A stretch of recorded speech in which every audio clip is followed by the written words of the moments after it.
15 minutos regulamentares. Boa tarde a todas, boa tarde a todos.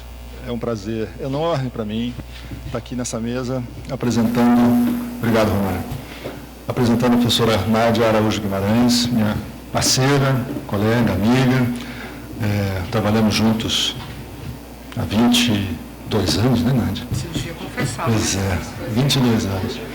A Nádia É bom tom, o rapaz, falar essas coisas com uma senhora. Me entrega, né? A Nádia, todos e todas conhecem, imagino, mas de todo modo, uma breve apresentação. A Nádia é professora titular da USP, foi diretora do SEM, do SEBRAP, é também pesquisadora do SEBRAP, já dirigiu um CEPID, que é uma espécie de INCT paulista, financiado pela FAPESP.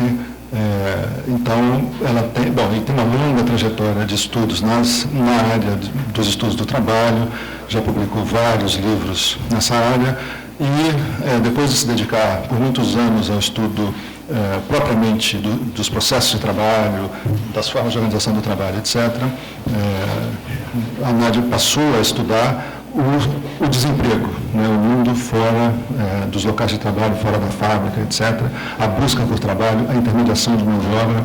Foi pioneira nisso no Brasil, né, tem uma obra importante nessa área, comparativa Brasil, Japão, França, um trabalho com a Helena Hirata e a Sujita, Kurumi Sujita,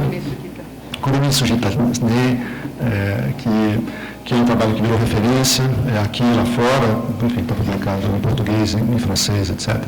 E hoje a Nádia vem trabalhando junto com essa mesma rede, né, na área nas pesquisas sobre mulheres, cuidado e questões relacionadas às interseccionalidades, com perdão do palavrão, entre gênero, raça e classe, né? Um pouco sobre isso que Nádia vai falar hoje. O título é Casa e Mercado, Amor e Trabalho, Natureza e Profissão, Mulheres e Mercado e Trabalho. Então, Nádia, é um prazer enorme ter você aqui. Muitíssimo obrigado por ter aceito o convite. A audiência é sua. Se você preferir ficar paradinho. Talvez eu prefira, mas tudo bem. Não é preciso dizer que o prazer meu é certamente muito maior do que o prazer que Adalberto declinou. Eu acho que para a minha geração de sociólogos, eu estava pensando isso no caminho, no táxi, quando eu vinha para cá, e eu quase mando o cara parar no antigo endereço do antigo, e o perde. Mas para a minha geração de sociólogos, isso aqui era a nossa casa. Tá? Não só casa no sentido metafórico, casa no sentido literal. Né? Era a Rua da Matriz 82. Quer dizer, isso era uma referência. E, mais do que isso, eu acho que com vocês, nessa casa, desde alguns anos, está aquele que foi a referência de formação para mim, que foi meu orientador de iniciação científica, que foi o meu primeiro supervisor e que continua sendo a minha ideia de profissional, que é Glaucio Soares. Né? Então, via o IESP, né, e discuti ideias, né, de uma maneira livre, folgada, e como a gente só faz entre amigos, é um gosto muito grande. Né? E normalmente a gente organizava coisas, a gente discutia, já tivemos nessa sala antes, né? Mas mais do que um gosto, é uma honra estar nessa sala hoje, abrindo a atividade acadêmica de vocês. Né? Eu, como boa baiana, adoro falar, né? E achei que devia me disciplinar e me conter. Então, eu não sei como é que eu vou caber nessa coisa escrita, mas eu vou tentar. São pouquíssimas as vezes em que eu falo algo escrito e sabe-se lá o que vai acontecer. Mas eu tento, pelo menos.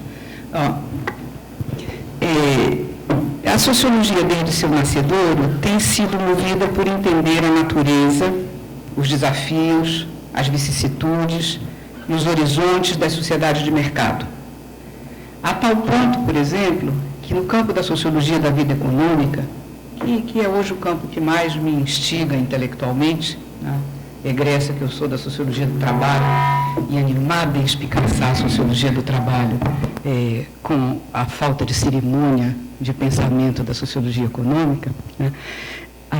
Nesse domínio da sociologia da vida econômica, as nossas narrativas intelectuais sobre a constituição, tá, do mercado e do nosso domínio de conhecimento chegam a fazer explícita a fusão entre sociologia econômica e sociologia dos mercados, mesmo se por mais das vezes essa fusão passe frequentemente ao largo de maior esforço de problematização. É interessante, um dos autores imperdíveis hoje nesse campo, um francês, economista de origem, sociólogo de maneira de pensar, chamado Philippe Steiner. Steiner tem um livrinho que vendeu como água, né, na França, foi traduzido para o português, vendeu como água no Brasil. E ele começa o livrinho dizendo assim, o que é mesmo a sociologia econômica? A sociologia econômica é a sociologia dos mercados. Você leva um susto e diz assim, nossa senhora.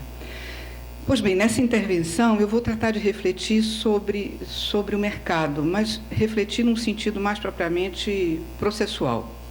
Eu vou procurar abordá-lo menos como produto, como estrutura e mais como movimento, privilegiando, nesse sentido, processos de mercantilização. Vou procurar fazer uma ancorada em duas inspirações conceituais principais, Viviana Zélica e Igor Robuchon. Como Zélica, eu vou arguir que o processo de mercantilizar deve ser pensado do mesmo modo que qualquer outra ação econômica, enquanto um movimento pelo qual os indivíduos engajam um permanente esforço por diferenciar relações sociais significativas. Para tal, os indivíduos se empenham em estabelecer barreiras e demarcar fronteiras. Barreiras e fronteiras se tornam visíveis tanto no ato de nomear e nas estratégias classificatórias definitivas,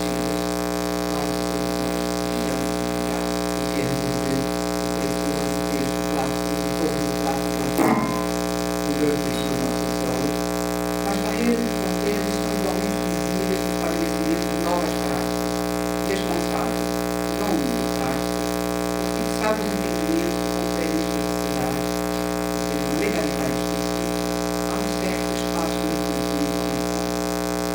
Ao fazer, barreiras, práticas, designam algumas relações como sendo apropriadas, enquanto parte desse novo espaço, ao tempo que outras relações sociais são banidas. E aqui faço um parênteses. Não sem razão, a sociologia econômica considera como uma sociologia cultural, interessada pela formação, construção, constituição dos mais variados mercados. E é uma sociologia sobre crédito, trabalho, de órgãos, e tem existido bravamente a tentação de tudo reduzir uma teoria geral do mercado singular. Fechado.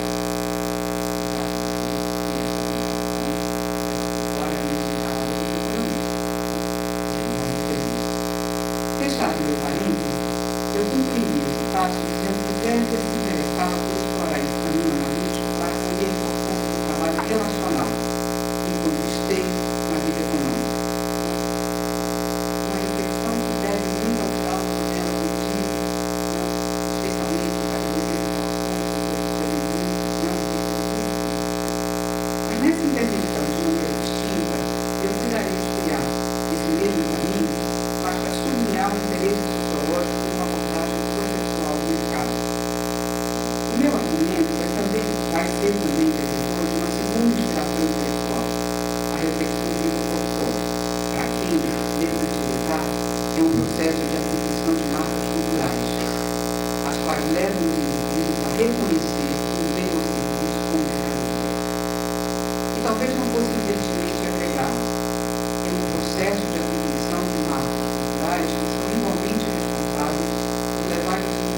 Separei o trabalho das mulheres como um território vivo para dar consequência a essas ideias. Com efeito, se há um contingente de indivíduos que se notabilizou nas últimas décadas por acorrer intensamente ao mercado com vistas a organizar sua sobrevivência, esse foi inegavelmente o grupo das mulheres. Mercantilização desse trabalho é um dos elementos constitutivos da estruturação do mercado de emprego, tal como os conhecemos hoje e tal como os mesmos conhecidos discutidos ao longo do século passado. Tal encontro entre mulheres e trabalho tem demandado a reconstrução simbólica de uma sorte de, com muitas aspas, e uma metáfora provocativa, já que estamos falando de mulheres, né? E me ocorreu, não quis tirar, casamento perfeito, do ponto de vista normativo e do ponto de vista da divisão do trabalho. Que casamento perfeito é esse? Aquele que envolveu numa relação social e culturalmente indissociável as mulheres, por um lado, e o cuidado, a atividade de cuidado. Como toda relação durável, olha só o que eu escrevi, só quando a gente lê que a gente se dá conta, né, do horror. Como toda relação durável, essa também se assentou no estabelecimento e negociação, ao longo do tempo, de fronteiras simbólicas, a distinguir alguns domínios, que são precisamente aqueles que elegi para o título da minha intervenção: casa e mercado, amor e trabalho, natureza e profissão. Por isso mesmo, vou assumir como motor empírico do meu argumento que a atividade de cuidado com o outro, de cuidado do outro, seja ela exercida na casa ou no mercado, como um ato de amor ou uma relação de trabalho, como uma qualidade inata ou uma competência profissional constituída, essa relação pode nos servir como um rico território para refletirmos sobre as controvérsias inerentes ao processo de mercantilização de um determinado bem ou serviço. Mais que isso, um território empírico especialmente desafiador naquelas formas de relação social de trabalho em que o cuidado assume a característica de um serviço que se desenvolve na intimidade e, mais ainda, envolvendo a manipulação do corpo do outro.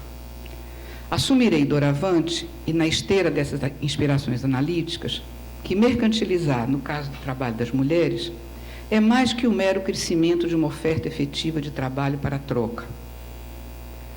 Oferta essa que passa a estar constrangida a permanecer no mercado, estejam essas mulheres ocupadas ou desempregadas. Esse mesmo um movimento de inegável relevo, como veremos.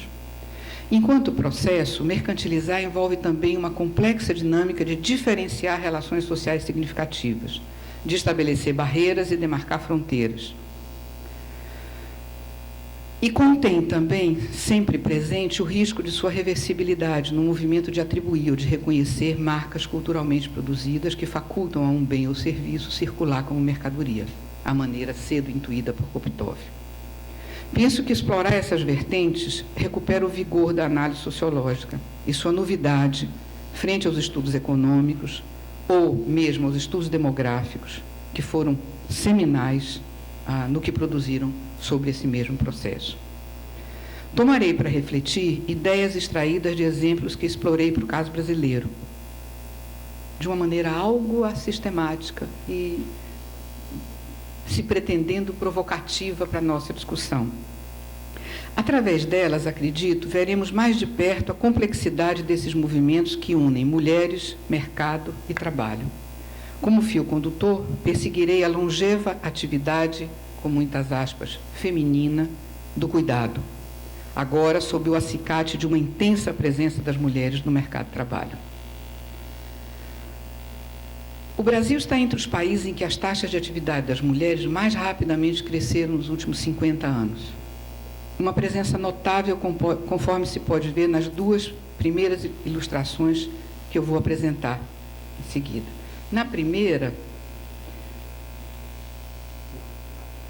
já devia ter ido. Voltou. Isso. Na primeira, mediante a comparação com outros países, podemos sentir a especial velocidade com que esse processo ocorreu no Brasil. Nos 50 anos recobertos pelo Censo Brasileiro realizados entre 60 e 2010, a incorporação de mulheres brasileiras à PEA passou de 0,19 para 0,63, a taxa de atividade. Conforme dados da OIT para esse mesmo período, e esse gráfico apresenta esses dados da OIT, na França, por exemplo, a incorporação feminina passa de 42 para 0,66, nos Estados Unidos de 0,39 para 0,68. Né? Essas figuras são interessantes. Acima estão os movimentos das mulheres, abaixo os movimentos dos homens, ao longo do período 60 a 2010, para alguns países selecionados: Argentina, Brasil, Chile, França, México, Grã-Bretanha e Estados Unidos. Quer dizer, um pequeno rol de países de desenvolvimento capitalista originário, primeiro mundo, e um outro pequeno rol de países de industrialização tardia. Né?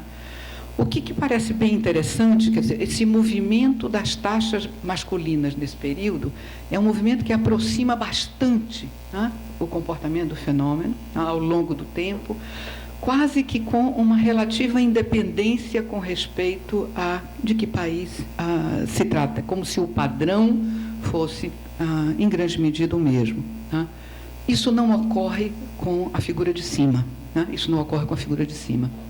Nós estamos aqui, nós somos essa coisa aqui, que começa no topo inferior do grupo, né, e que sobe com uma notável velocidade, que no marco desses 50 anos se situa justamente no grupo daqueles países onde as taxas de atividade das mulheres eram as mais significativas. Né.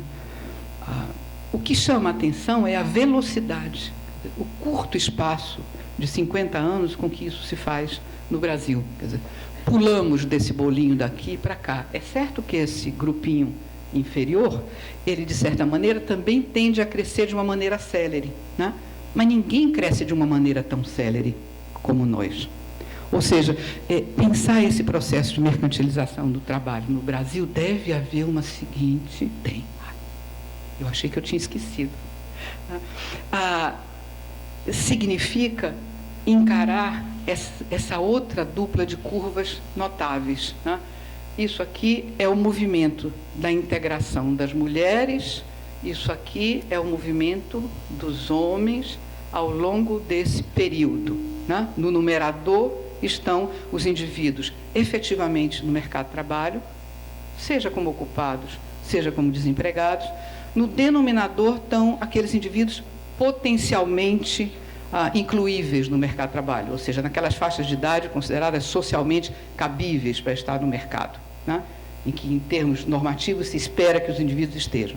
Então, qual o peso dos que estão entre os que podem estar? Né? Ou seja, qual a propensão dos indivíduos que podem estar a se apresentar? Essa é a pergunta que eu me fazia olhando esses números. Né?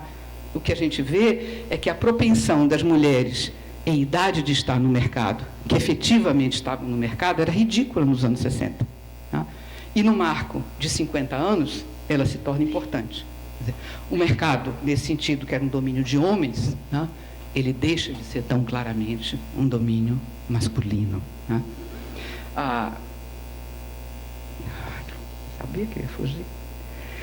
Então, na verdade, às vezes eu, olhando para esse gráfico, né, costumo pensar que é inescapável entre nós, quando a gente pensa a história recente da constituição do mercado de trabalho, né, e o processo de mercantilização do trabalho no Brasil, esquecer que esse é um processo que se declina no feminino.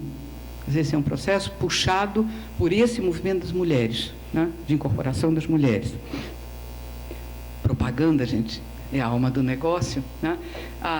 Esse é um texto que certamente circula muito por aqui, porque o papel do pessoal do IESP na montagem desse projeto e do desenvolvimento desse projeto foi muito grande. Quer dizer, nesse livro, Trajetória das Desigualdades, que a equipe do Centro de Estudos da Metrópole desenvolveu como projeto ao longo dos 2 últimos anos, né? Vasculhamos essas tendências de transformação do 60 ao 2010 sob diferentes perspectivas. Eu própria, junto com 2 outros colegas, trabalhamos num texto onde a nossa pergunta principal era essa. Tá? Alguém me pede para escrever sobre o mercado de trabalho no Brasil. Minha pergunta era, tem mercado? Né? Tinha mercado? Né? se você pensar que o mercado se constitui como um espaço social onde os indivíduos oferecem de maneira compulsória sobre relações assalariadas, enquanto o mercado capitalista a sua força de trabalho, é difícil falar que no ponto de partida a gente podia usar uma noção rigorosa de um mercado de trabalho constituído, né? Esse lapso é claramente o lapso de constituição notável desse mercado, né? E essa constituição, esse era o meu ponto, se declina no feminino, né? Para e passo, nós assistimos também no Brasil um rápido movimento de envelhecimento da população, que torna as necessidades do cuidado, que é o meu pretexto, né, nessa fala, crescentes. Em especial o cuidado a idosos dependentes, também vista a queda da fecundidade, que é outro fenômeno importante e notável que acontece ao longo desse período, né? Envelhece a população, reduz a fecundidade, temos uma demanda pelo cuidado que continua existindo com respeito a crianças, mas que ela é notavelmente incrementada com respeito a idosos e idosos dependentes, né? No almoço a gente papeava, Adal é um provocador, né? Provocações à parte, ele estava me dizendo assim, mas isso é uma coisa de europeu.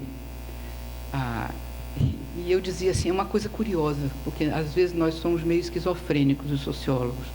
Nessa literatura do cuidado, quando a gente fala em cuidado, normalmente a gente associa com o cuidado a idosos. É quase automático, é como se o trabalho de cuidado fosse o trabalho de cuidado de idosos, né? O que evidentemente não é verdade, né? O cuidado é muito mais amplo do que isso.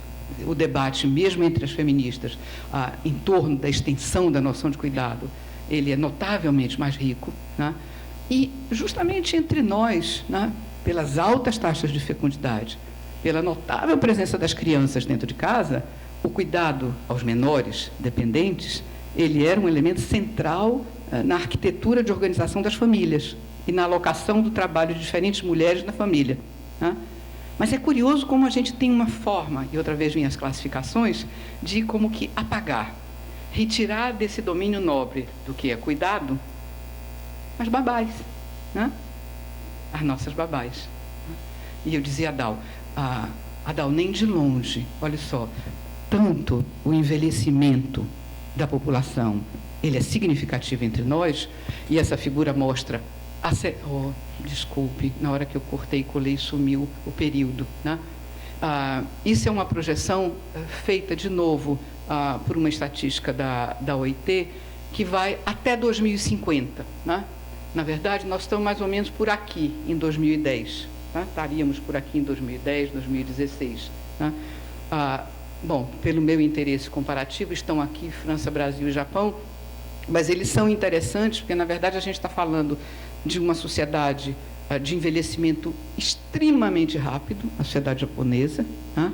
Rápido e recente, olha essa inflexão, uma sociedade em que o processo de envelhecimento é sistemático, tem um pico e tem uma previsão de aceleração, né? Mas que não é o que nas estatísticas internacionais se chama uma super-aged society, né? E nós, né? Que temos um horizonte de inflexão que, outra vez, tal como nas taxas de atividade, num lapso de tempo muito curto, vai nos aproximar de um patamar muito elevado de presença dos idosos, né? Se a gente agrega sob um regime de proteção, né, que nem de longe se compara com os países que desenvolveram regimes de welfare, mesmo sob a crise, mais poderosos, mais generosos, mais inclusivos, isso é uma questão importante para nós, né? E isso se passa justamente quando aquelas que habitualmente faziam face a essa atividade, insuladas nos domicílios, se movem em direção ao mercado de trabalho, né? Essa é a cena que eu vou tratar de esquadrinhar de algum modo. Para tal, e como eu adiantei um pouco antes, vou assumir que o processo de mercantilização do trabalho das mulheres é mais que uma incorporação sem retorno dessas mulheres ao espaço público, como um âmbito inescapável, mesmo se não exclusivo, de obtenção da sobrevivência. Assim sendo, eu vou buscar refletir, em seguida, sobre o modo como esse processo impacta mulheres de diferentes extrações sociais, quando o observamos pela lente daquela que seria a atividade, aspas, feminina por excelência, o cuidado. O cuidado da casa, o cuidado dos familiares, especialmente o cuidado dos filhos. Tais transformações trazem em sua esteira uma diversificação das formas de trabalho em domicílio, para além do emprego das domésticas, que sempre estiveram no coração do cuidado remunerado entre nós e, não sem razão, ainda representam a mais importante ocupação feminina.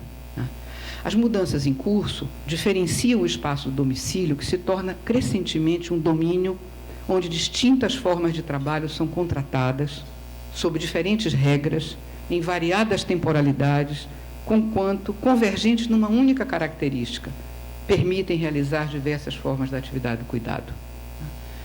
E aí, usando esse espaço para pensar alto e provocar ideias, né, em parte pelo que eu tenho ouvido em campo das minhas cuidadoras, né, em parte pelos números, né, olhar para dentro da casa, olhar para o domicílio, olhar para a configuração dos domicílios nesse contexto, me parece algo extremamente atraente, né?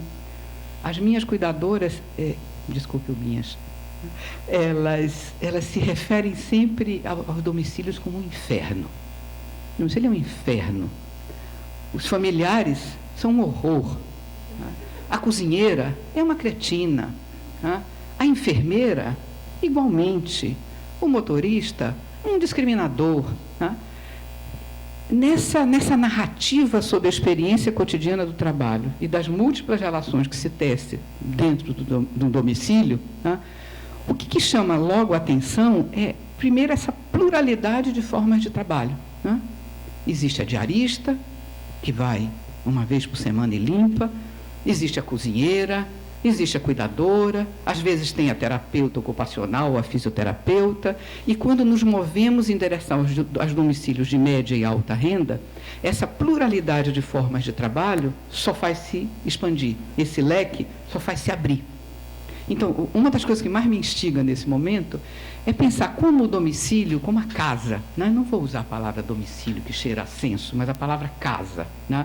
Que tem um forte sentido, né? Simbólico e quase moral entre nós. A casa como um espaço do privado, né? Como um espaço recôndito. Quer dizer, a casa vai sendo cada vez mais um espaço onde uma multiplicidade de trabalhos são contratados e uma multiplicidade de pessoas circula, né? Em tempos distintos, sob formas distintas, sob relações de trabalho distintas, numa hierarquia distinta e numa disputa por importância social relativa permanente, né?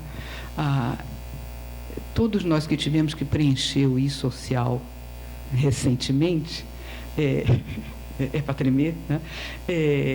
Podemos lembrar, pelo menos na primeira vez que a gente inclui no site um trabalhador em domicílio, se abre um leque de ocupações exercidas no domicílio. Eu não resisti, na hora que eu fui preencher isso, não era a patroa, era a pesquisadora que estava olhando, eu não resisti a capturar esse leque, né? Esse leque é notável.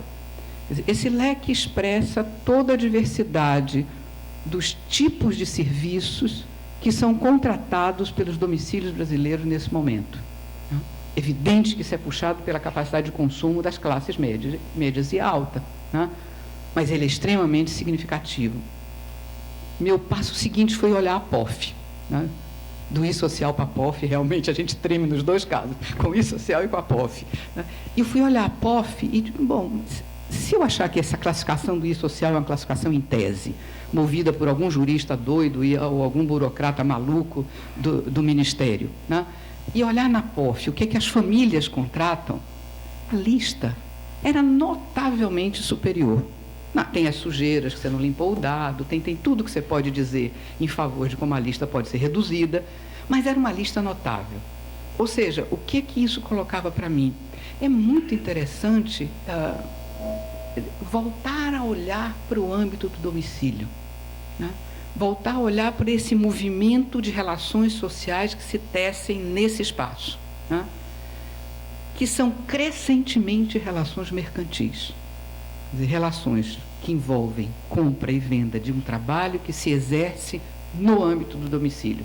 Às vezes só no âmbito do domicílio, às vezes parcialmente no âmbito do domicílio, às vezes só naquele domicílio ou em outros. Né? Mas é essa diversidade que eu acho que desafia a nossa capacidade de interpretar. Olhando de maneira completamente enviesada, eu dizia, tem um mínimo denominador comum aí, que está dado por 2 elementos. Um, ao fim e ao cabo, no sentido mais elástico da noção de cuidado, é de cuidado que se trata.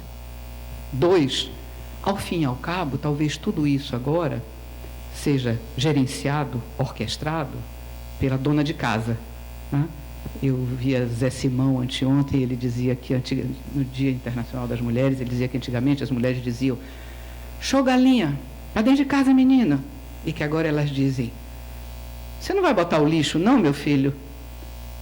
Está na hora de você olhar a comida que é seu dia de fazer hoje, né?" E eu me lembrava do meu argumento. Talvez o segundo elemento nesse mínimo denominador comum seja a presença de alguém que orquestra, né, essa pluralidade de relações. E a gente pode repensar o papel da mulher no domicílio, né, seja ela chefe ou não do domicílio. Mas, enfim, isso é viajando um pouco em torno dessas ideias. Para fixar esse ponto, quer dizer, há mudanças em curso que diferenciam o espaço do domicílio. Né? O domicílio parece se tornar um espaço onde diferentes formas de trabalho são contratadas. Nesse sentido, a ideia do privado, do íntimo, vai tendo que conviver de maneira intensa com a ideia do mercantil. Né? E aquela velha forma de relação com a empregada doméstica, né, ela se redefine de maneira notável. Nesse mundo, uma figura tem se diferenciado nos anos mais recentes e ela tem despertado o meu apetite interpretativo, a figura da cuidadora. Sua posição estratégica na nova ordem das famílias se revela tanto na imunidade com que elas parecem estar ultrapassando impávidas a crise de empregos, né, que sobre todos começa a se abater, como sobre o movimento crescente, né, de contabilização do trabalho de cuidado. Contar significa também se deixar contar. Né? Quer dizer, a estatística não computa se eu não me reconheço como tal. Então, por detrás desse movimento crescente, né, dessa categoria que aparece nos censos, na PNAD, nas classificações ocupacionais mais recentes como cuidadora, está um movimento de contar, mas um movimento de se deixar contar, de se visibilizar. Né? Essa posição estratégica, aqui, né? Ela é visível, né? Ela é ótima. Nesse daqui? Não. Desculpe. Ela é visível nessa figura, né? Isso é a PNAD contínua, 2012, 2015, né? E essas curvas mostram, tomando 2012 como zero, a partir de 2012, a ritmo de crescimento do emprego de trabalhadores de serviços domésticos em geral, da média dos ocupados e dos trabalhadores de cuidados pessoais a domicílio. Ou seja, para esses trabalhadores não tem crise. O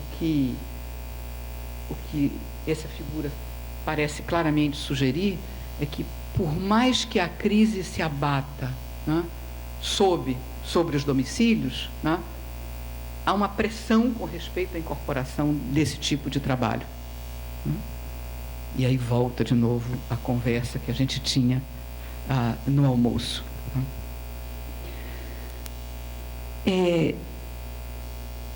Em texto recém-publicado, um texto que saiu num dossiê que acaba de circular da revista Pagu, organizado por Gita Deber e por Helena Irata, num dossiê sobre cuidado, né? E procurando ser fiel àquelas minhas antes declaradas inspirações intelectuais, eu procurei explorar esse cenário de uma forma ainda pouco usual entre nós. Eu procurei verificar o modo pelo qual nós podemos seguir outras pistas do processo de mercantilização do trabalho feminino, inscritas nas formas de nomear e nas controvérsias e negociações a respeito dessas formas. Mas também controvérsias e negociações que são sintomáticas de negociações de estatuto entre os diferentes trabalhadores, né? Por que fazer isso, né? Me ocorria que imaginar que a trajetória das formas de nomear e as controvérsias sobre as mesmas se constituem em pistas, ou podem se constituir em pistas instigantes, por meio das quais nós podemos acompanhar como certos processos sociais se constituem. Palavras surgem e se consagram no uso corrente, ou redefinem os conteúdos a que aludem, num movimento que deixa para nós, intérpretes, as pegadas preciosas das transformações sociais em curso.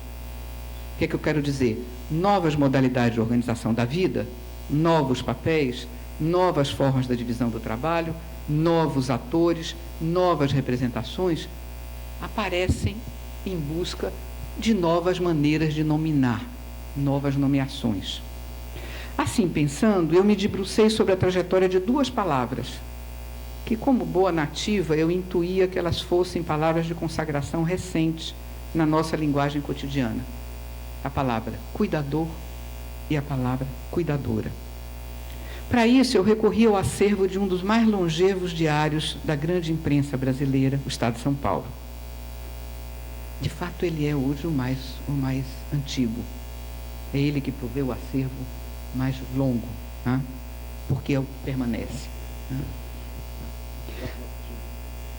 Por meio dessa fonte, eu pude retraçar por quase 150 anos, desde os fins do século XIX, 1875, até o início do século XXI, 2014, o percurso do uso desses dois vocábulos. E fiz o mesmo com respeito às duas formas de flexioná-los, cuidadores e cuidador, ou cuidadora. Né? O plural, a flexão de número e a flexão de gênero. E, com efeito, o caráter recente dessa consagração pelo uso fica evidente nessa figurinha seguinte, onde se pode ver uma curva exponencial. Aqui estão os registros, né, que aparecem no Estado de São Paulo, as palavras cuidador, cuidadora, cuidadores. Desde a primeira vez é 1890, ainda que o Estado de São Paulo vá até 1875, a primeira vez que essa palavra aparece é em 1890. E isso vai mais ou menos arrumado por décadas e a gente vê que é tudo mais ou menos coisa nenhuma até os anos 2000, em que a palavra explode. Ela aparece recorrentemente em diferentes matérias do jornal. Eu não vou me deter nisso, mas é interessante porque também ela muda de lugar no jornal, né? O que é significativo. Estou olhando para João, porque João gosta dessa conversa. Ela passa do corpo das matérias, sem deixar de existir ali, para os anúncios de empregos, para os classificados, que depois vão deixando de existir, né? E vão virando coisas virtuais. Mas houve um tempo em que o Estadão tinha um pacotão, era um caderno de classificados. Né?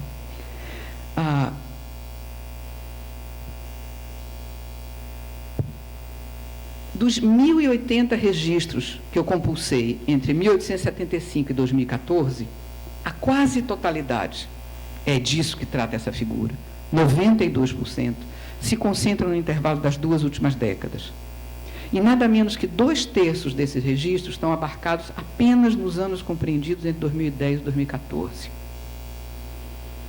Ou seja, é somente nos anos 2000 que o uso desses vocábulos se difunde e se consagra, a denotar que um novo tipo de trabalho especializado assomava o espaço público, trazendo consigo a necessidade de nomear aquele ou aquela que o exercia. Curiosa, entretanto, é outra tendência. Entre nós, o termo que nomeia a atividade de cuidado a diferença de cuidador, cuidadora, cuidadoras, cuidadores, que nomeiam os indivíduos que propiciam o cuidado com seu trabalho, o termo cuidado, ele é quase tão longevo quanto o jornal que eu usei como fonte. Ah, ele é pesado, eu vou para cá e ele obedeceu.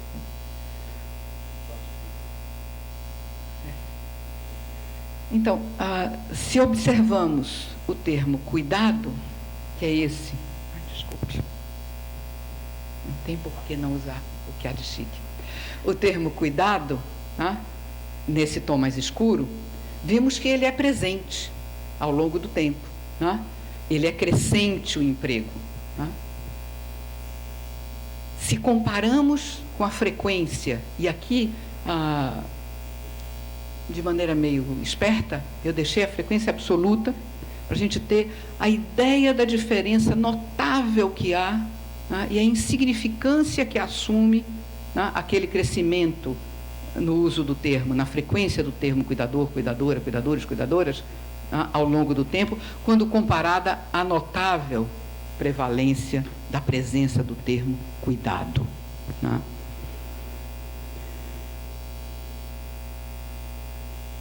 Isso, para mim, sugeria que o uso recorrente, no longo tempo, do termo cuidado nos jornais, sugeria a existência dessa atividade, mas que não convive com a sua expressão na forma de um trabalho profissionalizado, com toda a liberdade para usar a ideia de profissão aqui, e mercantilizado.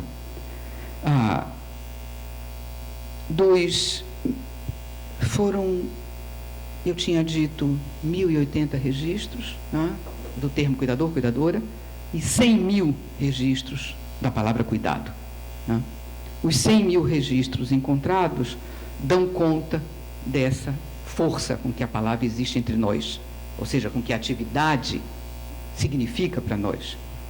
A desproporção entre ambos faz com que essa segunda curva praticamente desapareça.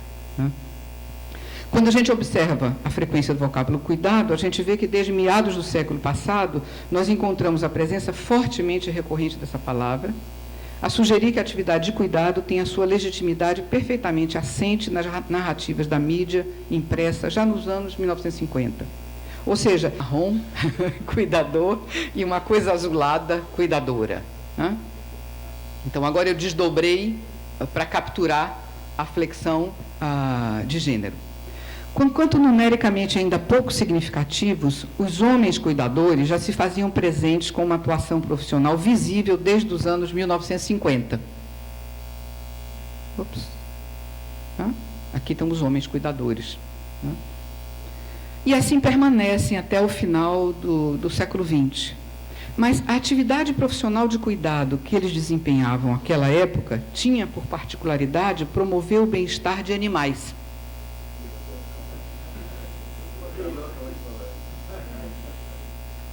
Quer dizer que você gosta de hípica. Tratando especificamente os cavalos. Em hípicas... Ele errou o bicho.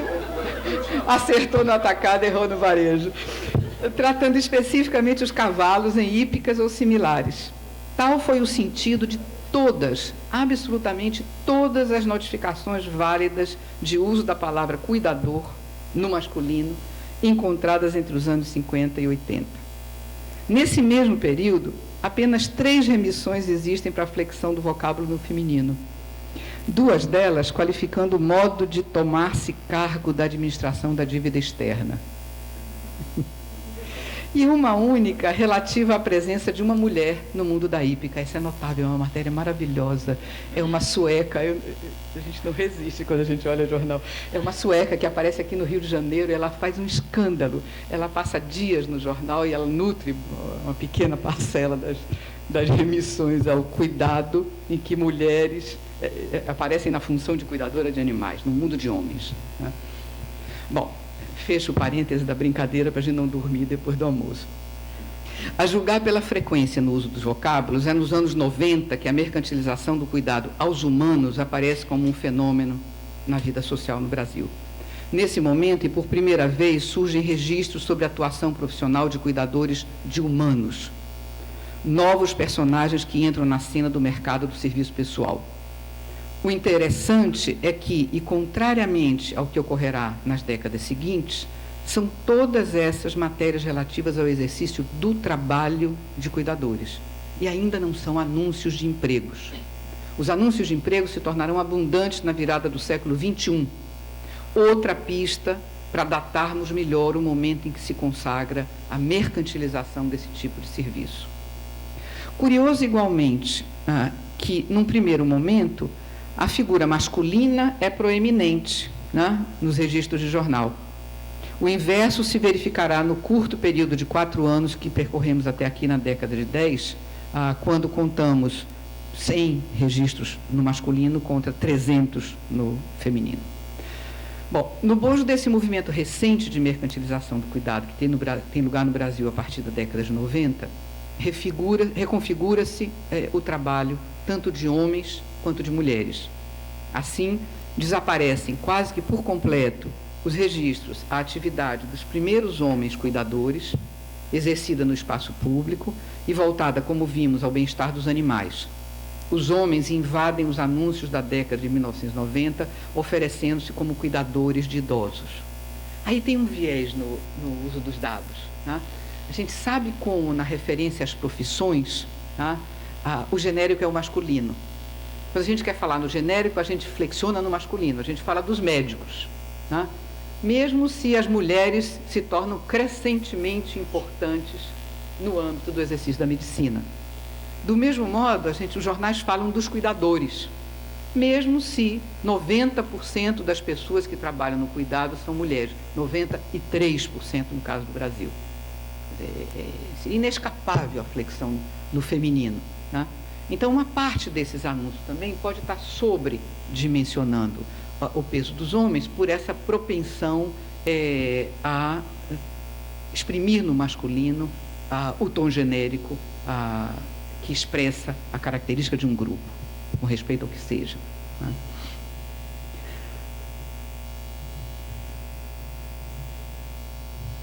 No bojo desse movimento recente de mercantilização do cuidado, reconfigura-se também o trabalho propiciado pelas mulheres. Ele se diversifica. Surge o trabalho profissional, remunerado e público da cuidadora. Esse passa a existir ao lado da forma anterior, que era e segue sendo exercida no espaço privado, nos lares, onde se responsabilizam pelo bem-estar de pessoas em situação de dependência, notadamente crianças, idosos e deficientes. Entretanto, a estratégia de nomear e reconhecer, decorrente do uso socialmente aceito da palavra demarcador, é apenas uma das dimensões importantes no processo de estabelecermos ou de recuperarmos essa tensão de fronteiras, limites, barreiras de que tratava Zelizer. Isso porque, para dar pleno sentido a esse tipo de sociologia relacional da vida econômica, e de novo aí lá vem Chile, né, há que trazer para frente da cena do processo de mercantilização de um certo trabalho, no caso do trabalho de cuidado, outras disputas em torno das barreiras. E essas disputas envolvem não somente o senso comum que nomeia, mas as batalhas jurídicas e políticas em torno da regulação das práticas, nova dimensão significativa do estabelecimento dos limites. De novo, pensando do caso brasileiro, a documentação do acervo de mídia nos deixa diante de 2 excertos que eu selecionei, porque acho que são preciosos, em que o próprio veículo de imprensa toma partido sobre a luta por regulamentação profissional encetada pelos cuidadores. O Estado de São Paulo diz em 2011, quando já arrebentava a boca do balão a presença desse tipo de trabalho profissional de mulheres, né, especializado de mulheres, se a gente quiser, ele diz, e cito: tramitam na Câmara e no Senado 45 projetos de regulamentação de profissões. Na lista de profissões, e jocosamente a matéria coloca entre aspas, a serem regulamentadas, segundo esses projetos, as mais estapafúrdias são cuidador de idoso, cuidador de pessoas, lutador de artes marciais, instrutor de trânsito, bugreiro, guarda de gurita e lavador de automóvel. Chama atenção nesse excerto do Estado de São Paulo, porque a lista do estapafúrdio ela é encabeçada justamente pelas ocupações de cuidador de idoso e cuidador de pessoas, né? E acaba maravilhosamente com bugreiro, guardador de gurita e lavador de automóvel, né? Isso em 2011, né? Quando, tendo esse mesmo jornal como fonte, era possível ver que essa era, sem dúvida, uma atividade importante na dinâmica do mercado de ocupações para mulheres no Brasil. Em 2010, de novo o Estado de São Paulo, num encarte que ele chama Pacote de Bondades, ironiza. Ele põe uma definição: cuidador. Categoria cujo nome poucos conhecem, mereceu a atenção do deputado Otávio Leite, PSDB do Rio de Janeiro. Profissional responsável por cuidar de pessoa doente ou dependente e não poderá receber menos que R$ 765. Esse era o projeto de autoria de Otávio Leite. O jornal ecoa, né, de maneira sarcástica, irônica, depreciativa, né, algo que estava fortemente circulando nesse momento, que era a luta pelo estabelecimento de uma regulamentação profissional para o trabalho de cuidado, né? No caso do trabalho de cuidado, enfim, reversibilidade está estreitamente conectada à visibilidade e reconhecimento. Conforme seja realizado no domicílio ou instituições, no espaço privado ou público, de modo gratuito ou remunerado, sujeito a regras de exercício profissional ou desprovido delas, as chances de reversibilidade no momento da mercantilização do serviço de cuidado aumentam ou diminuem. Mas reconhecimento também importa em autorreconhecimento.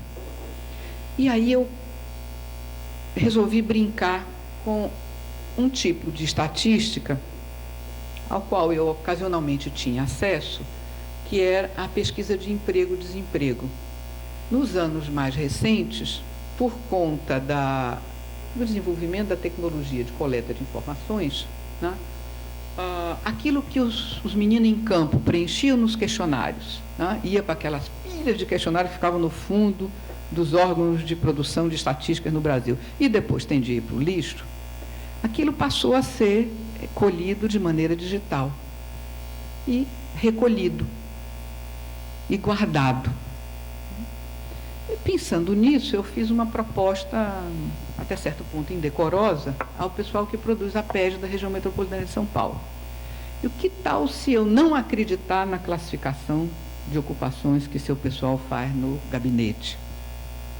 E se eu voltar a recolher no pocket, que era um instrumento de campo dos meninos, a maneira como a pessoa descreve o seu trabalho, que é a base de informação para que no gabinete o pesquisador o classifique e depois a gente use no banco de microdados que chega na mão da gente. Eu resolvi vir ao começo da linha, né? E o que eu fiz? Eu fiz uma amostra de um ano de levantamentos da PED na região metropolitana de São Paulo e cerquei aquele grupo de pessoas que indiscutivelmente seriam trabalhadoras de cuidado, né? Pelo lugar onde trabalhavam, pela natureza do trabalho, como era classificada, enfim. E aí voltei a essas pessoas, a todas elas, a forma como elas diziam o que era o seu trabalho. Então, o divertido dessa brincadeira foi que, em vez de assumir essa categorização produzida no gabinete, né, eu voltei ao modo como os próprios indivíduos descreviam o seu trabalho, né? E voltei à pergunta de origem, que é uma pergunta que diz: descreva o seu trabalho. E, a partir da resposta, eu construo a classificação ocupacional. O que eu tinha em mente, né? A rápida vigência do nome cuidador ou cuidadora, né, deveria refletir não apenas a presença na divisão do trabalho de uma velha atividade, o cuidado, agora sob uma nova forma, o serviço mercantil de cuidado, mas eu acreditava que ela devia exprimir uma estratégia de diferenciação, de se diferenciar pela nomeação, né, de pessoas que prestavam esse serviço. De novo, era faro de nativo. Né? A gente ouve as cuidadoras dizerem: eu não sou doméstica, eu sou cuidadora. Quer dizer, o rótulo cuidador, quer dizer, a categoria de autoclassificação cuidadora, quando empregada por elas mesmas, era uma forma muito importante de demarcar uma diferença dentro do domicílio. Aí volta a minha ideia obsessiva, ou obsessivamente perseguida. O domicílio é um inferno, né? Onde tem um monte de gente trabalhando e conflagradas, né? E há uma tensão entre o estatuto oprimido, inferior, desvalorizado de empregada doméstica e o novo estatuto das cuidadoras. Ora, em campo, a gente sabe, com todas as letras, que no Brasil, a imensa maioria das mulheres que estão no trabalho de cuidado ou vem do serviço doméstico, né, remunerado, ou vem do trabalho doméstico enquanto mães de família. Acompanhando o treinamento de cuidadoras nesses últimos meses, é muito interessante porque, de novo, essa é uma especificidade do caso brasileiro, como não tem regulamentação de profissão, né, de trabalho, não tem regra, né? Não tem regra mínima de formação, não tem regra mínima de salário, né? Não tem regra mínima para nada, para o exercício desse trabalho. Ou não tinha até a regulamentação do trabalho em domicílio. Né? Quem faz essa regra, outra coisa muito interessante, mas da qual a gente vai poder falar depois, que tem a ver com outro interesse meu, são os intermediadores do mercado de trabalho. São as agências de emprego que intermediam a alocação de cuidadoras, que fazem a qualificação do trabalho e certificam. Por quê? Se eu não tenho certificação nenhuma, eu vou na casa de Lígia oferecer meu trabalho, Lígia vai olhar 3 vezes para mim. Se eu tenho um certificado de um curso de 80 horas dado pela Home Angels, né, quase todas têm um nome em inglês, isso é outra coisa bem interessante, né, pela Home Angels ou pela Senior Services, ou o que seja, né, eu já sou recebida de uma outra forma. Né? Então, na pactação da relação de trabalho, joga muito, como em tudo, a credencial da certificação. Ninguém certifica. Né? Quem certifica é quem intermedia. Né? Dá para imaginar como é essa selva dessa certificação e desses treinamentos. Treinamentos que são pagos pelas cuidadoras, pessoalmente, né? Em busca de uma maior competitividade no mercado. Né? Então, o que é que me parecia muito interessante, como nativa e um pouco como observadora em campo, né? Dizer, tem um movimento de constituir barreiras, de estabelecer limites. Isso é trabalho no domicílio, mas isso não é trabalho de empregada doméstica. Eu cuido do idoso, mas quem lava a roupa do idoso é a lavadeira. Eu cuido do idoso, faço até a comida do idoso, se houver uma restrição alimentar. Mas quem cuida de lavar a cozinha é a cozinheira, é a empregada doméstica. Quer dizer, tem uma disputa de fronteira, né, importante, para a qual o label, o qualificativo, a autodenominação de cuidadora, era essa a minha ideia, devia ser um elemento muito forte. Quer dizer, era a carta na manga que essas moças tinham para se diferenciar das outras, desqualificadas, desvalorizadas, que estavam no domicílio, as empregadas domésticas. Né? Bom, lá se fui eu, os dados são uma maravilha, porque eles acabam com a gente. Né? Lá se fui eu olhar o Pocket, achando que, indubitavelmente, aquilo que eu imaginava, né, eu iria encontrar. Né? Bom, não vou ficar fazendo mistério, maior do que merece. Né? Eu tinha, para esse período, isso foi de 2009. Isso foi 2009. Eu fiz isso em 2010, a partir de 2011, a partir de dados da região metropolitana de São Paulo para 2009. Eu tinha 3.116 casos, que ao longo do ano, de dentro do escritório, seria indubitavelmente casos de mulheres cuidadoras. Né? E aí lá se fui olhar como é que elas se classificavam. Quer dizer, quando elas diziam, descreva o seu trabalho, do que elas falavam primeiro. Né? Então, o que eu encontrei 73%, desculpe, que isso aqui está quase a reprodução do que saiu no processamento do dado. Essa duplicidade percentual e percentual válido, esqueça, é uma coisa só. 73% dessas pessoas descreviam o seu trabalho somente como trabalho doméstico, como trabalho de empregada doméstica. 3% descreviam o trabalho com atribuições que seriam de cuidador, primeiro, mas logo agregavam atribuições de trabalhador doméstico. E 23% apenas dessas pessoas descreviam o seu trabalho somente com atribuições que seriam aquelas típicas de cuidador. E usando palavras que aludiam ao trabalho de cuidado. Era isso que me importava. Você acha alto? Nossa. Mas elas são cuidadoras. Entende? O denominador é um denominador formado por pessoas que, indubitavelmente, são cuidadoras. Entende? A gente tem várias coisas a pensar sobre isso. Você pode pensar nessa disputa simbólica pela demarcação da fronteira e reconhecimento da minha diferença com respeito às empregadas. Eu estou sendo derrotada.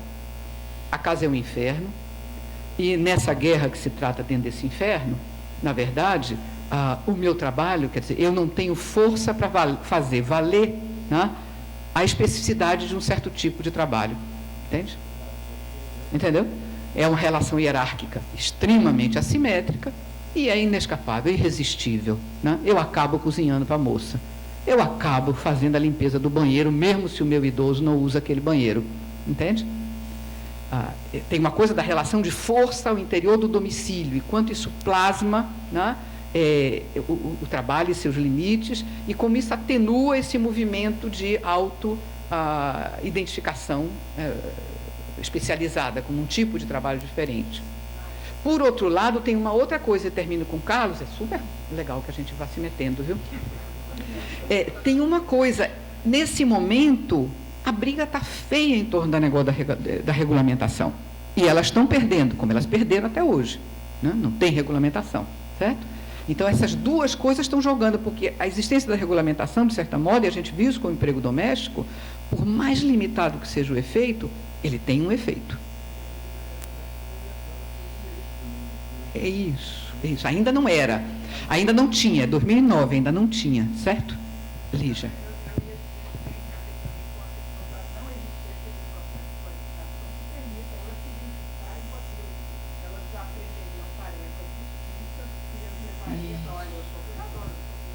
Isso é muito bom. E o tal do amor entra nessa história. Né? Aí o tal do amor reaparece. Entende? Quer dizer, o que é que faz a diferença é o amor. Eu aprendi a dar amor ao idoso. Eu fiz isso com meu sogro. Eu tenho essa narrativa de uma delas.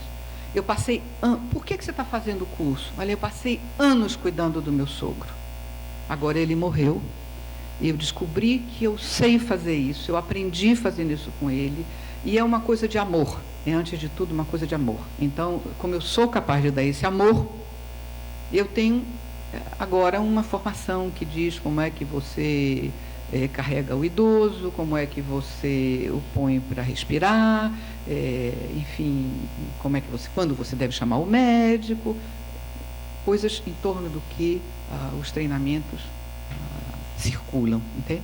Mas isso é muito importante, quer dizer, a inexistência dessa formação, né, consolidada num cardápio, um espectro, não só de competências, mas no modo de consolidar essas competências, que se conjuga com a inexistência do reconhecimento da atividade profissional, deixam extremamente vulnerável para essa disputa que está lá feroz se dando dentro do espaço da casa. Né?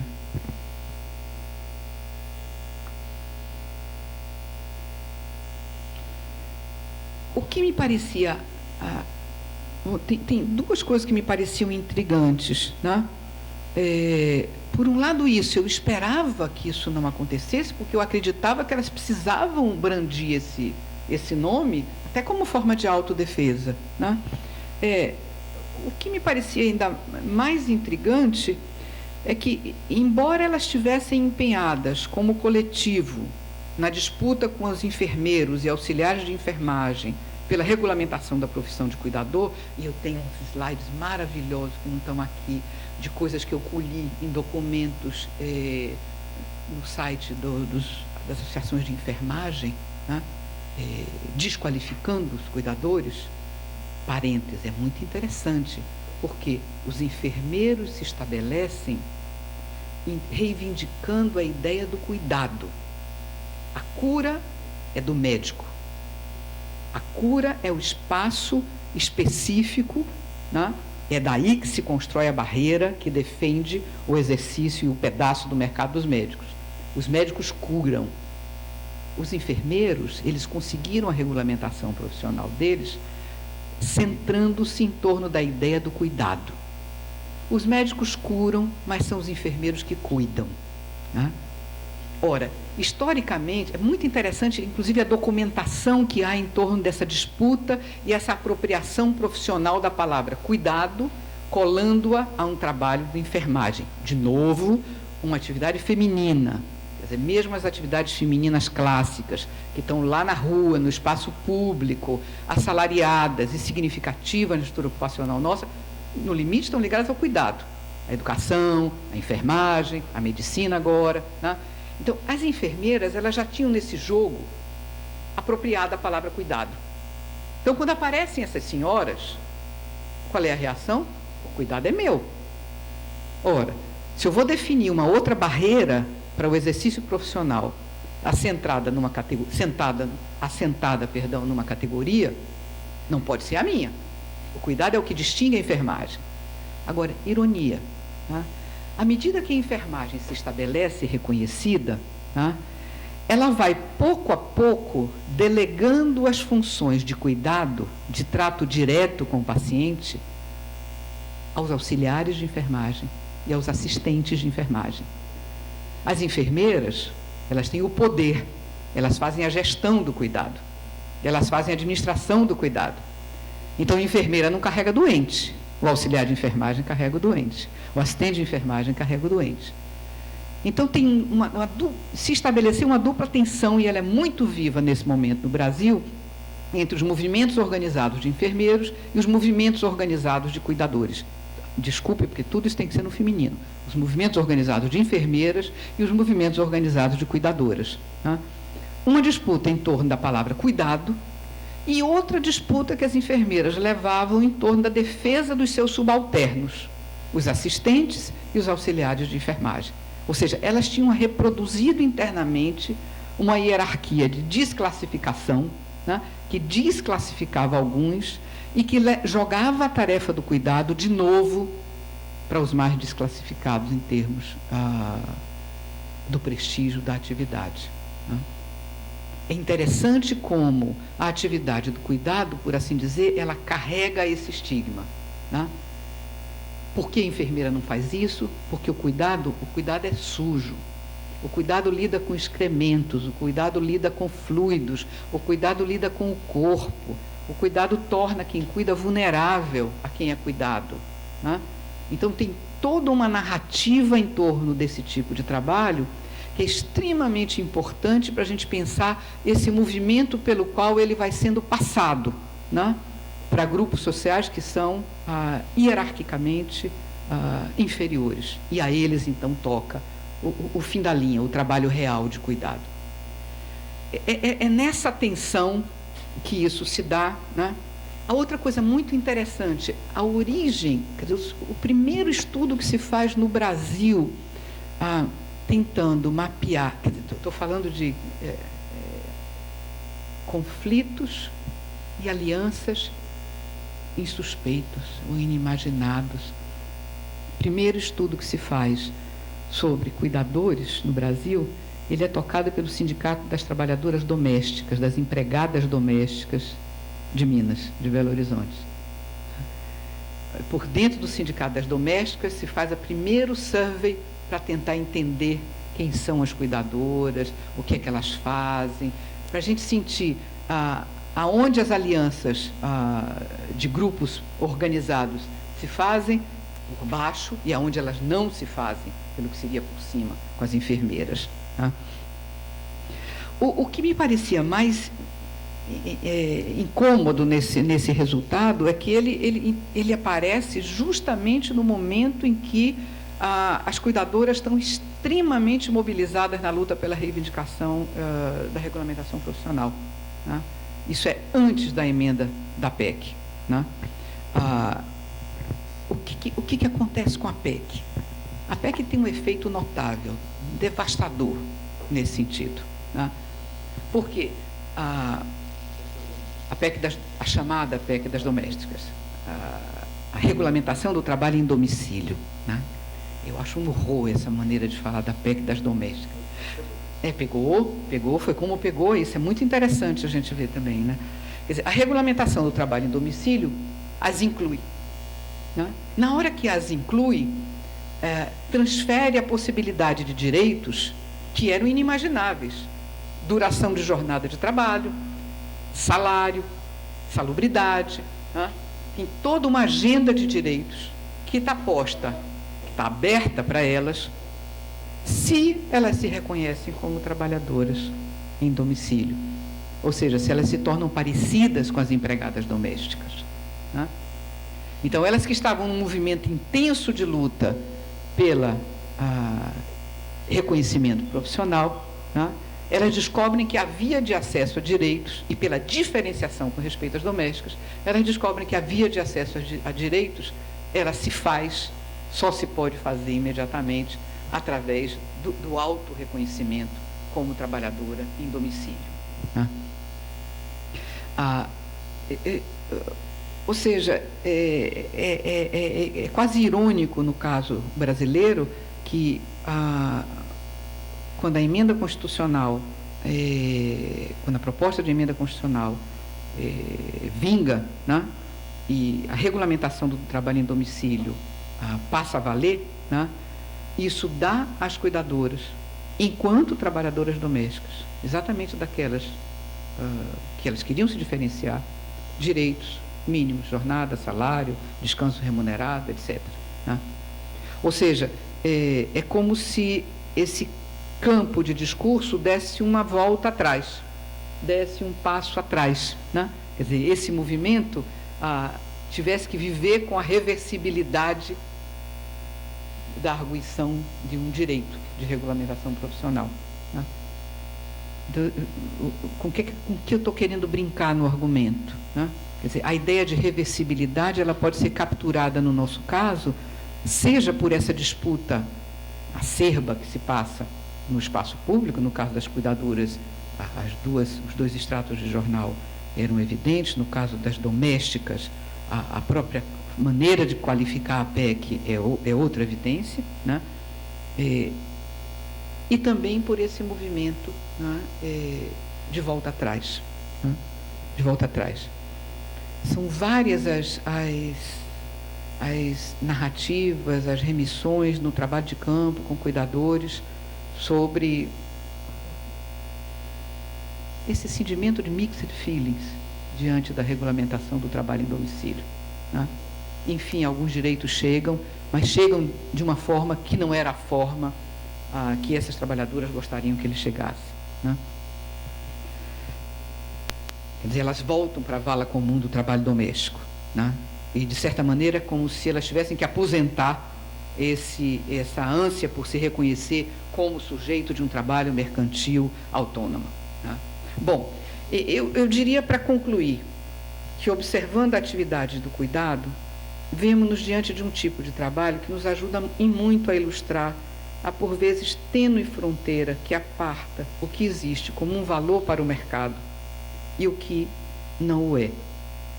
Até porque, se entendermos, com Pascal Molinier, que o cuidado pode ser pensado como uma forma de saber discreto, como uma ética na relação com o outro, na produção do seu bem-estar, quando é mesmo que a gente cruza a fronteira que converte essa coisa que é classificada como uma ética, como um saber discreto numa mercadoria?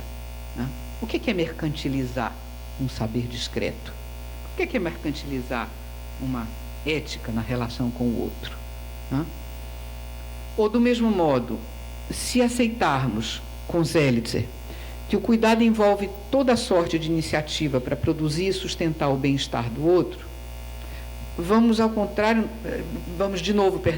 novamente elastecer a fronteira do que pode estar contido na definição de serviço de cuidado enquanto um serviço mercantil.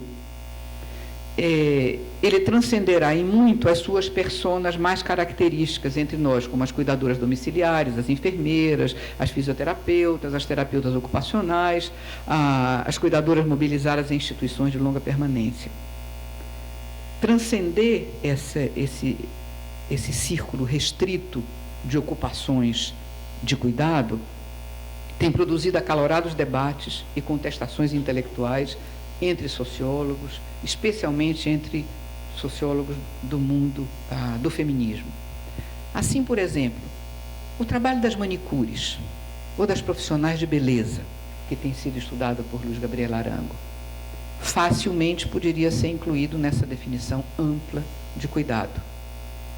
Bem assim, por que não estender como um trabalho de cuidado aquele que, como argumentou Rachel Parenhas, em uma cuidadosa e instigante etnografia, é oferecido pelas acompanhantes filipinas em casas noturnas no Japão. Rachel viveu por pouco mais que um ano com moças em casas noturnas, cujo trabalho era de divertir executivos. Ela vai trabalhar muito fortemente influenciada pelas ideias de Arlie Rothschild, mas também pelas ideias de Viviana Zelizer, para mostrar como tem um enorme trabalho emocional, né, da parte dessas meninas, para não confundir o seu trabalho com a prostituição. Não é de prostituição que se trata, ou por outra, elas são proibidas de se prostituir naquelas casas noturnas. E é muito interessante como elas estão trabalhando na fronteira entre animar, instigar, entreter, conversar, trocar um drink, blá, blá, blá, e impedir qualquer sorte de assédio. Aquele primeiro movimento, Rachel vai dizer, isso é cuidado. Por que não é cuidado? Se cuidado é algo que conceitualmente tem a ver com repor o bem-estar do outro, nesse sentido amplo, as acompanhantes filipinas de executivos japoneses, elas fazem cuidado, né? Isso arrepia, né? Metade das feministas refletindo sobre o tema, né? Arrepia, né? Isso faz furor, né? 3 anos atrás quase teve briga entre mulheres num auditório na Casa de Cultura Japonesa, num seminário que a gente organizava propaganda e que deu lugar a este livro chamado Cuidado e Cuidadoras, onde há um texto de Rachel, né, quando Rachel expunha esse texto, né? Então, quer dizer, elas são contratadas para divertimento de executivos, elas desenvolvem um trabalho em que o esforço emocional está no centro da performance, tanto quanto está no centro da performance em qualquer forma de trabalho de cuidado, né? É muito interessante toda a discussão empírica que se abre hoje em torno dos estudos sobre sexualidade, né, nas relações de cuidado. Quem disse que o idoso de quem eu cuido é alguém sexualmente acabado? Se não é, hoje em dia, então, se não é, como eu reajo? Né? Quer dizer, como administrar, né, essa fronteira tênue, né, que recorrentemente, isso é parte do não dito, na maior parte das entrevistas, a não ser quando, depois de muito tempo, você consegue estabelecer uma relação de confiança com quem você entrevista. Né? Né, esse esforço emocional de lidar com o outro, quando você tem que lidar com o corpo do outro, quando você tem que lidar com a intimidade do outro, né, ele está no centro da performance nesse tipo de trabalho. Né? Ele está no centro da performance em qualquer tipo de trabalho de cuidado. Né? Rothschild já tinha mostrado isso, né? e mostrou de maneira soberba para as comissárias de voo, para as barrigas de aluguel, né? E Rachel trata disso de novo. Quer dizer, ali se tratava de cultivar o flerte, mas ao mesmo tempo impedir que o flerte desbancasse numa pretensão de prostituição, né? Então, esquecendo esse tom polêmico que eu botei de novo na mesa, porque ele sempre, de novo, acorda a gente, às 3h30 da tarde, a gente desperta, porque é animado, né? Todos os autores que se debruçam sobre as condições da mercantilização do cuidado, eles se defrontam com o tema dos investimentos emocionais que marca as relações sociais de trabalho tecidas na intimidade, tal como tão bem ilustrado por Zelizer, por Rothschild, por Molinier, por Ângelo Soares, em outras pesquisas de campo, né? E também o lado que diz do sofrimento emocional, com frequência associado à discriminação racial explícita no recrutamento das cuidadoras, né? Eu tenho tropeçado com isso em campo com uma remissão notável. E começo a pensar o seguinte: o domicílio é um espaço complexo de outro ponto de vista. Uma coisa é a trabalhadora que vai à cozinha. Outra coisa é a trabalhadora que chega à sala, que serve o almoço. A outra coisa é a trabalhadora que entra no quarto, que mexe nos corpos, né? Então, se o domicílio é o espaço do privado e da intimidade, né, quando a multiplicidade de trabalhos e de contratos se faz, né, é como se houvesse um gradiente dentro desse espaço que marca quem vai até onde. Exemplifico. Há poucos meses atrás, 3 ou 4 meses atrás, eu entrevistava uma dona de uma agência de intermediação de trabalhadoras de cuidado e de treinamento. E ela me dizia: olha, essa coisa do racismo no recrutamento do trabalhador de trabalho de cuidado é uma coisa notável. Eu vou lhe dar um exemplo. Eu estava aqui, uma senhora de uma família muito estabelecida, muito educada, delicada, me liga e diz: Cássia, eu queria que você me mandasse para a entrevista as 3 melhores cuidadoras que você tem. E eu aí selecionei as 3 melhores. As que fizeram meus cursos, que fizeram outros módulos dos meus cursos, que fizeram o estágio depois, a que eu já tinha empregado e que tinham funcionado. Eu mandei a primeira, mandei a segunda, e eu recebo um telefonema dela e ela me diz: Cássia, você só tem negras? Aí ela disse: mas você não pediu brancas, você me pediu as melhores cuidadoras. Ela disse: sabe o que é? Não é racismo, não me leve a mal. Mas a minha mãe, ela não gosta de ser tocada por negros.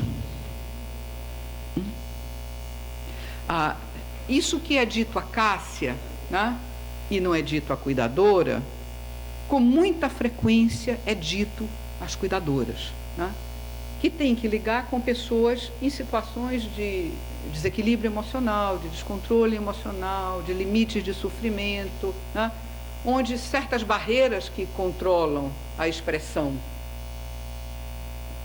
do que não se deve dizer, elas estão suspensas, né? Elas estão liberadas.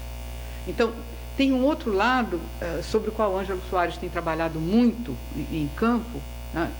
Bem interessante, de novo, Blim Blim, aqui tem um texto dele, e no livro que a gente está organizando a partir do seminário de 2014, tem também um outro texto muito interessante sobre a questão da confiança, né? Isso é central, né? Ou seja, essa dimensão emocional, né, desse trabalho, ela é central, ela perpassa todos eles, né? Bom, eu diria, para finalizar, desculpe, eu pulei uma coisa.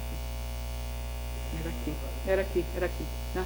Quer dizer, todas elas, Zelizer, Rothschild, Molinier, Parrenhas, todas têm sublinhado, o próprio Ângelo, todas têm sublinhado essa centralidade da dimensão emocional, do trabalho de gestão de emoções que o desempenho, que a performance do trabalho de cuidado requer, né? Um trabalho, de novo, livre de qualquer tipo de formação específica para lidar com essas situações. Tá? Tem uma tese linda, recém-terminada na Argentina, sobre o sentido de perda e o sofrimento quando um paciente se vai. Né? Quer dizer, a relação longa, duradoura, de cumplicidade que você estabelece com ele ou com ela e a morte, quer dizer, como lidar com a morte. Né? A ideia de morte é uma ideia muito difícil de ser trabalhada por essas trabalhadoras na forma como a relação social de cuidado se estabelece. Né? Ou seja, o que a gente está falando são marcas muito específicas que, de certa maneira, como que borram a diferença entre o que é o íntimo e o público, o que é o profissional, o que é o privado. Né? E se você não entende que essas diferenças não se põem da mesma maneira que nos outros tipos de trabalho, você não consegue entender o que é transformar numa relação mercantil um trabalho dessa natureza. Certo? Você não entende por que elas vão dizer não é amor. É amor. Gita encontra uma coisa maravilhosa num trabalho de campo na Itália, em que ela compara badantes italianas e senhoras do leste europeu, muito qualificadas, que saem com a crise e vão para a Itália, trabalho de cuidado de idosos, né? Com alta educação, algumas vindas de posições muito importantes, supervisoras, gerentes de fábricas que fecham, diretoras de órgãos de governo que se vão, né? E se tornam cuidadoras. E se estabelece uma tensão, o Gita flagra isso de uma maneira notável, entre as europeias e as latinas. E as europeias dizem, no limite, o que elas querem é se casar. Elas tratam bem os idosos, porque elas querem dar o golpe do baú neles, elas querem se casar. Eu nunca me esqueço que eu quase pulo do elevado no dia que um economista dos mais renomados do Brasil dava uma entrevista à Globo News, a Globo, e eu ouvia isso engarrafada no elevado, e ele dizia exatamente isso. Como é que pode regulamentar isso? É complicado. Veio uma moça de 29 anos com um idoso de 90, e aí ela se casa com ele.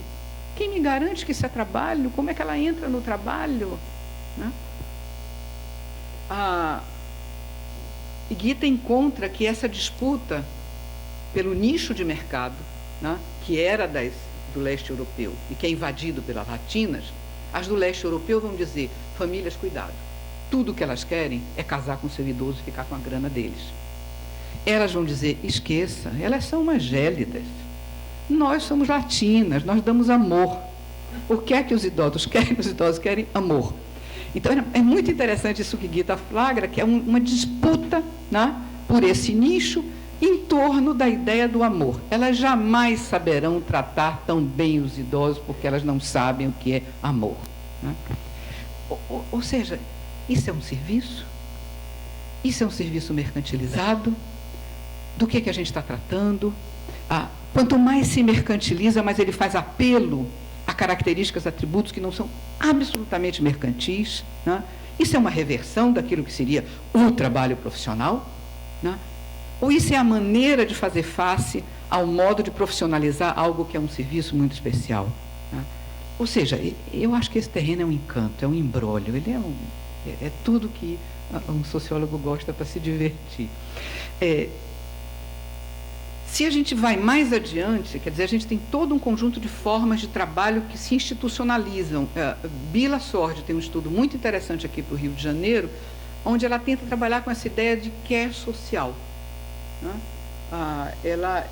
Ela analisa a experiência das chamadas mulheres da paz. Né?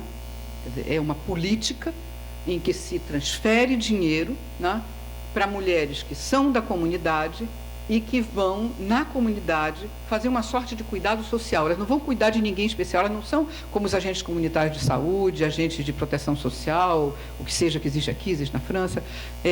Elas vão... É genial, Bila documenta isso de uma maneira incrível. Na forma como o programa é concebido e está escrito, se diz o seguinte: são mulheres, são mães, sublinhado. Como mães, elas têm autoridade sobre os moleques. Então, elas podem ir lá pegar o moleque pela orelha e trazer da biqueira. Biqueira eu aprendi com Gabriel. Aqui fala biqueira também, da boca. Olha, dizer que eu aprendi com o Gabriel é ótimo. Então, elas podem chegar lá na boca e puxar um moleque pela orelha. Por quê? Olha que é genial, porque elas são mães. Então, eu estou pagando, contratando por um serviço de alguém que tem uma competência. Qual é essa competência? A de ser mãe. A de saber exercitar a autoridade materna, né? E isso está na base de uma política de entrada nas comunidades, de regulação, né, das comunidades, né?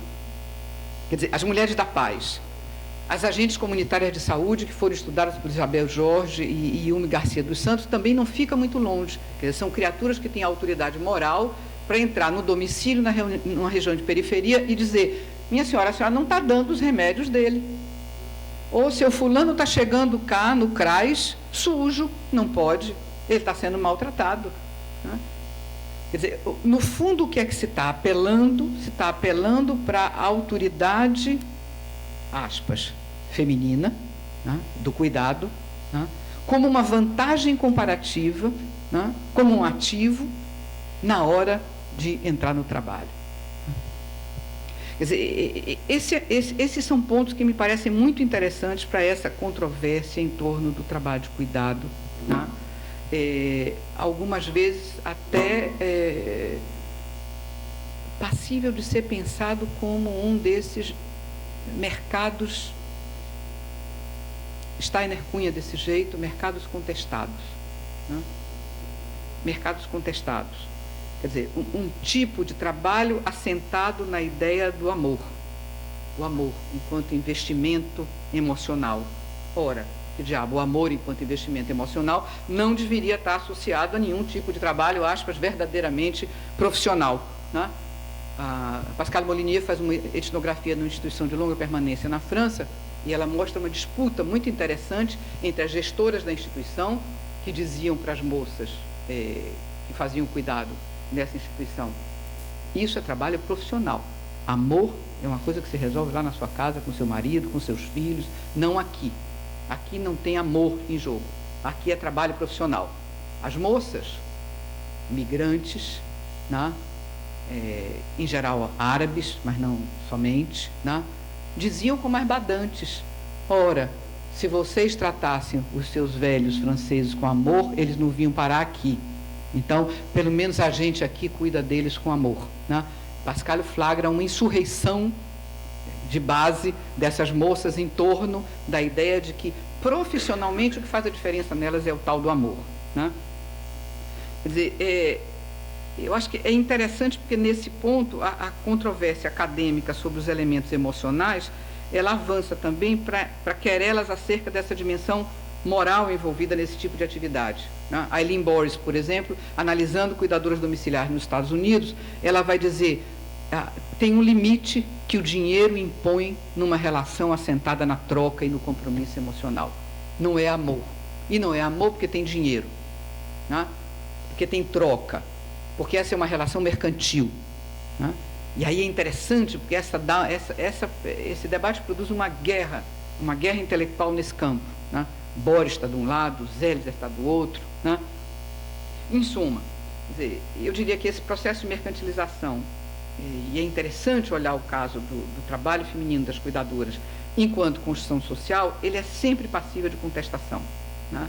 E o debate do cuidado, ele é especialmente rico para prover elementos para a gente enfrentar essa discussão.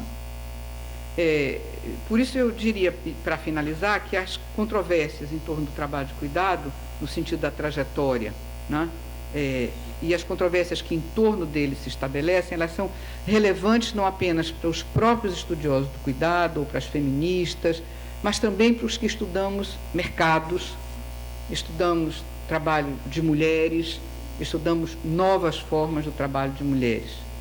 Afinal, a gente está falando de uma diferenciação ao interior de uma categoria de trabalho de mulheres, que é a mais importante categoria ocupacional de mulheres nesse país. Né? É o trabalho das mulheres envolvidas na prestação de serviços pessoais, dominantemente em domicílio. Né? A gente tem 5 milhões de mulheres envolvidas no trabalho de cuidado, a imensa maioria delas, aí incluídas as babás, as instituições de longa permanência, mas a imensa maioria delas formada pela soma de babás, cuidadoras de menores, de crianças, e cuidadoras de idosos dependentes e deficientes em domicílios. Ou seja, nós não estamos falando de uma fatia desprezível do mercado de trabalho, nós não estamos falando de uma coisa exótica, né, de uma conversa de senhoras e de brigas no quintal das feministas. Nós estamos falando de um quintal para discutir o trabalho das mulheres nesse país. Né? E é nesse país onde ele ganha uma magnitude significativa se comparado a outros países do mundo. Né? Afinal de contas, essa relação de serviço, tal como se constitui num domínio em que a lógica econômica penetra uma esfera sensível, para parafrasear Steiner, que é a esfera da intimidade. A razão para tal é correntemente buscada no fato de que o trabalho de cuidado, tornado uma profissão, ou tal como se exerce no mercado, ou tal como deveria ser exercido, sublime o juízo que fica subjacente, careceria libertar-se da forma ou da sua figura fundante, que é a do amor materno. Figura tanto mais importante quanto menos regulação da qualificação e da certificação de competências se tenha, né, que é o nosso caso. Libertar-se porque essa última forma se associa ao cuidado como naturalizado, como fim mínimo, como atribuição de mulheres, ao trabalho de cuidado exercido sem remuneração, sob uma relação compulsória, no lar, na casa, um domínio regido pelo sentimento e onde não deveria haver lugar para o interesse. Quando exercido sob essa forma, se supõe que os investimentos emocionais deveriam estar dissociados do comportamento econômico. Tanto quanto se supõe, devam a ele estar associados quando o cuidado se presta sob a forma mercantil.